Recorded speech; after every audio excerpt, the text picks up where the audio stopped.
you.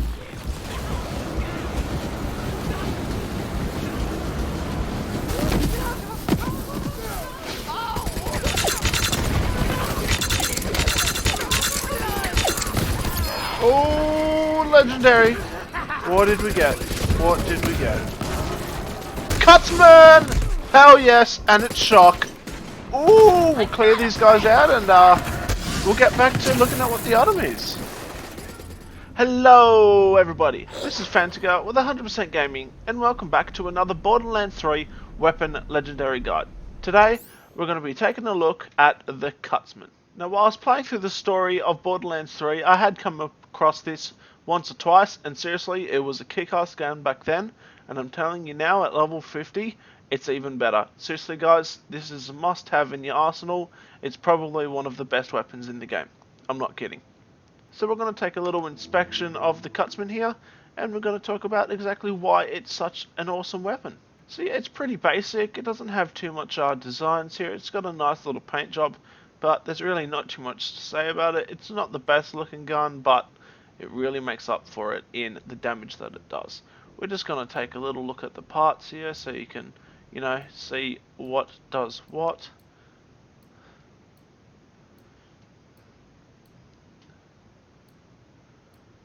So for the most part I had pretty good prefixes there. We'll take a look at the stats. Damage 1,399 per shot. It's quite a lot of damage, as we'll talk about it later, how it can actually hit more than once if the target has a big hitbox. Accuracy is 60%, not great. Handling 58%, not bad. Reload time 3 seconds, relatively quick.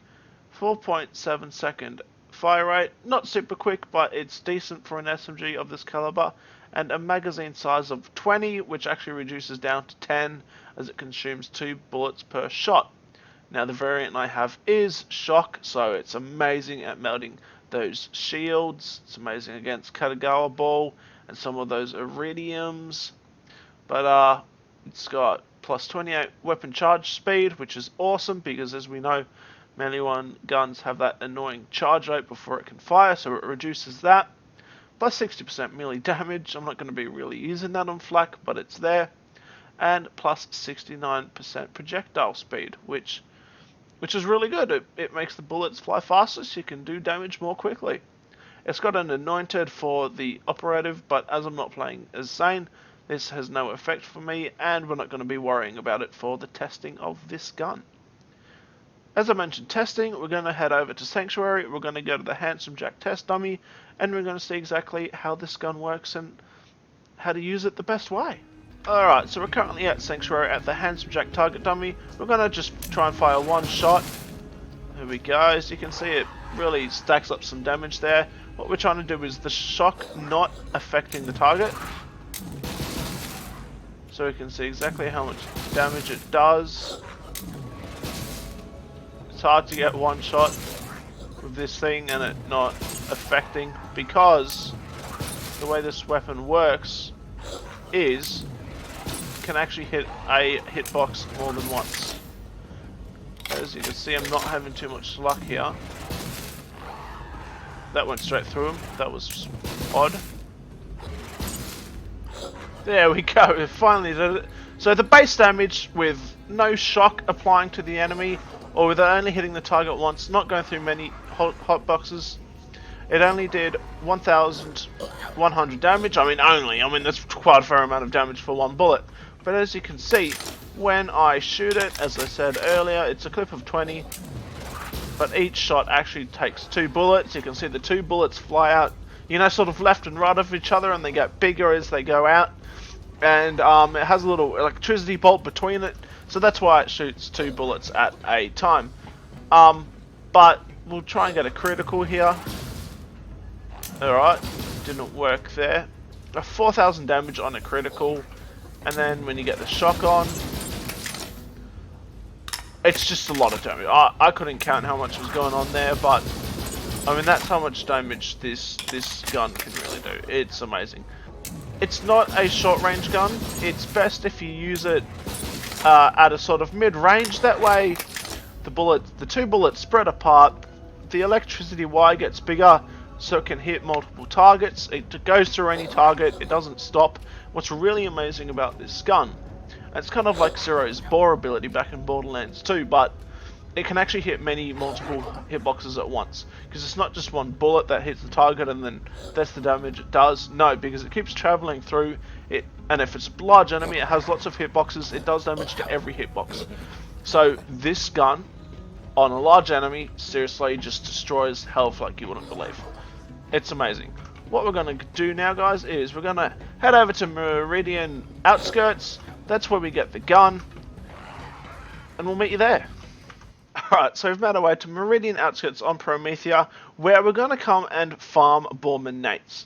Now, it doesn't only drop from Borman Nates. The Cutsman is a well drop, which means it can drop from Borman Nates, or a random other monster that you fight, or a random boss, or when you open a chest, or when you open a ammo box. They all have the chance to have the Cutsman. However, with the new update that's recently come out, the Cutsman has a more higher chance to drop from Borman Nates. So that's exactly what we're going to do here. He spawns about here on the map, spawn in this fast travel location here, jump into the catch a ride, pick whatever vehicle you like, come around here to the left, and normally there's a lift here, but instead of going up it, guys, we're going to save a few seconds. We're going to just jump straight up, run up the staircases here, jump over the boxes, and when all these enemies spawn in, Borman Nates actually has a chance to spawn right here. He didn't this time, but you easily notice him. Look, he's called Borman Nates. He's a psycho type enemy. I mean, he acts just like a psycho does. He just has a lot more health, and he kind of looks like Elvis. He's got white hair. He has this nice white leather jacket on. I mean, that's who he looks like to me. I'm sure it's not, but that's how you get it, guys. Alright guys, we're currently at Skull 27 on Promethea. We're just about to jump down to fight Katagawa Bowl. Here are the Mayhem mode modifiers. Now you can see that I do have minus 20% damage with all guns. Look, I've been trying to find a better session for quite a few minutes now, and this is the best one I've found. So we're just going to go ahead with it. We're going to pull out the corrosive first, and we're going to show this guy who's boss. Alright, there he is. So already only a few bullets hit, but you can see how much damage this gun actually can do.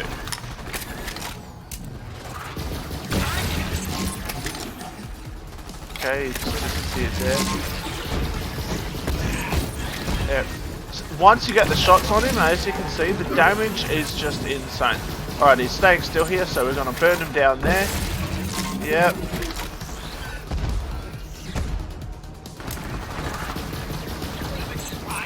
Alright, got down to the shock variant here. No idea where he's gone. There he is. Oh, he's doing his little disco ball thing. This is my time to shine. And it's one whole health bar with one clip. I mean, that is just that is just rude. Alright, and there he is, and there's a few legendaries for us. But yeah, as you can see, once this gun gets rolling, once you can actually start getting the shots in, if an enemy stays still, that's when you really punish them. Overall thoughts of the gun, guys, it's amazing. What I really like about it is it can come in all 5 elements. So it can come in shock, incendiary, corrosive, frost, and radiation. So it can come in all different variants. It's good if you get a variant of all. It's good in all situations. The one negative thing is the reload time's a little bit slow, but the major issue with this gun for me is just how slow the projectiles are. Yeah, it's great because, you know, they shoot through the enemy and they deal tons of damage, but if the enemy moves, like you saw Katagawa Ball there a few times, the gun becomes pointless. But anyway, guys, this has been Fantasy with 100% Gaming. Let me know down in the comments if you're going to be picking this gun up and which variant you want. I was really happy that I got the shock one. That's the one I was after. But guys, please consider liking, subscribing, leaving that comment down in the chat, as it really helps out a small channel like mine. Alright guys, we'll see you in the next one. Alright, we've cleared out the enemies. We've just fought Borman Nates. He dropped exactly what I wanted. This beautiful, legendary Maliwan SMG, the Don't be on it this binary time. mocking Cutsman. Shock variant. Ooh, ooh, ooh. And it's got a nice anointed, but unfortunately I'm not playing as Saiyan, so it does nothing for me. But, just damn, look at how good that looks.